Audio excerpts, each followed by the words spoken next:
एक बात बताता हूँ, हम जो लोग हैं, हम लोग बहुत रईस लोग हैं, बहुत अमीर लोग हैं। हमारे एक सवाल पूछना चाहता हूँ, आप सभी यहाँ पर बहुत बड़े सुपरस्टार्स हैं, सेलिब्रिटीज़ हैं, क्या कभी आपको ये नहीं लगता है किनारे जाकर गोलगप्पे खा लें या किसी शोरूम में मॉल में जाकर कोई चीज़ खरीद लें, या आप ऐसे रेगुलर करते हैं अपनी बीवियों के साथ?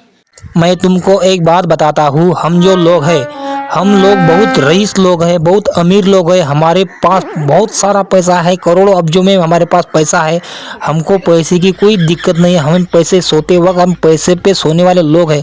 लेकिन हम ये गोलगप्पे वगैरह रास्ते पे खाते नहीं। लेकिन जहाँ फोकट का खाना मिले, जहाँ पार्टी होती है, जहाँ फोकट मिले, वहाँ हम जरूर जाते हैं, क्योंकि हमें फोकट की खाने की आदत पड़ चुकी है। लगा हम सबको यहाँ जब आप सब समोसे खा रहे थे। वही बोला मैं, फोकट का खाना में मजा। और अब जो हम वो समोसे जो खा रहे थे, तुमने हमें देखा था, वो समोसे क्या नॉर्मल समोसे थोड़ी ना थे, उसमें सोने की चटनी थी, चांदी की चटनी थी, ऐसा बहुत बहुत कुछ था उसमें, इसलिए तो हम वो खा रहे थे।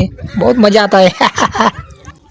जब मैं अपनी कार लेके पुणे जा रहा था, तब हमने वहाँ पर गोलगप्पे का ठेला देखा। तो ठेले पर हम गोलगप्पे खाने के लिए रुक गए। तो गोलगप्पे खाने के लिए रुक गए, तभी हमने बहुत गोलगप्पे खाए, इतने गोलगप्पे खाए, इतने गोलगप्पे खाए, इतने गोलगप्पे खाए, इतने गोलगप्पे खाए, डायरेक्ट हमको संडास लग गया और हम हगने के लिए जंगल में पहुँच गए। बहुत हगे, बहुत पादे, बहुत मज़ा आया था। हमारे पास बहुत पैसा है ना, हमारे पास बहुत पैसा है, हम बहुत लोग पैसे वाले हैं, इसलिए लोग हम कुछ भी खा लेते हैं, कुछ भी पहन लेते हैं, कुछ भी। हमको चड्डा भी चाहिए, कपड़े भी नहीं चाहिए तो भी चलता है हमको। हम ऐसे लोग हैं, बॉलीवुड है हमारा। हमारा कुछ क्या है, हमारे पास पैसे की कमी है क्या? जितना चाहे उतना पैसा है हमारे पास, इसलिए हमको कोई दिक्कत नहीं है। समझ गए ना बिड़ू? ये भाई साहब जो सामने खड़े हैं, ये बैठे हुए सामने, इन्हें बहुत सारी मूवीज लिखी है, बहुत सारे पिक्चर लिखे हैं, बहुत सारी स्टोरियाँ, लेकिन इनको एक ही दिक्कत है, पादने की। बहुत पादते हैं ये लोग।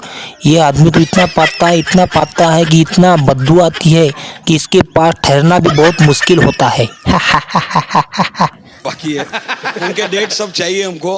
they were brilliant, बहुत पोलाइट थे, एकदम टाइम पे आते थे। और इन भाई साहब को पादने से फुर्सत नहीं मिलती थी। लड़कियां के बारे में कपिल जी आपको मैं बाद में बताता हूँ। लड़कियों के बारे में और बताओ बताओ बताओ बताओ बताओ, बिंदास बताओ, कोई टेंशन नहीं, बताओ। हम बताओ बताओ।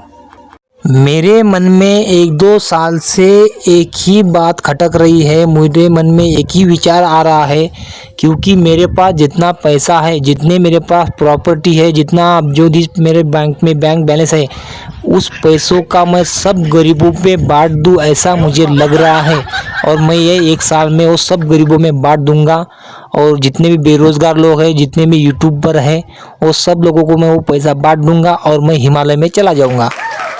जब मैं लंदन से पिक्चर की शूटिंग कर जो वापस आ रहा था, तब मैं प्लेन में था। प्लेन से मेरे पास 1 कोटी रुपए मेरे बैग में थे। वो बैग ऊपर नीचे से जो प्लेन था, वो प्लेन के नीचे मेरे पैसों की बैग गिर गई। वो बैग किसी को मिली है, ये अब तक मुझे पता नहीं चला। वो पैसा था मेरा, वो चला गया। लेकिन मैं आप लोगों को एक बात कहना चाहूँगा, जितने भी इंडिया में जितने भी यूट्यूब पर काम कर रहे हैं, जितने भी लोग हैं, सब एक दूसरे के सपोर्ट करो, ऐसा मेरा मानना है। क्योंकि मेरे पास तो बहुत सारा पैसा है, मुझे कुछ लेना देना नहीं उस पर। लेकिन आप लोग एक दूसरे को सपोर्ट करो, किस गरीब का भला हो चाहे तो उसका भला होने दो, ऐसा मुझे लगता है। इसीलिए मैं बोलता हूँ, हर किसी की मदद करो, हर किसी को फॉलो करो, सब्सक्राइब करो। कुछ जाता नहीं, तुम्हारे जेब में से कुछ पैसा लगता नहीं, इसीलिए सबको फॉलो सब्सक्राइब करो, लाइक करो वीडियो को, ऐसा मुझे लगता है। लेकिन मेरे को नको करो, क्योंकि मेरे पास तो ऑलरेडी बहुत सारा पैसा है, मुझे पैसे की कोई लेने देना नहीं है। धन्यवाद, जाता हूँ मैं। ठीक है।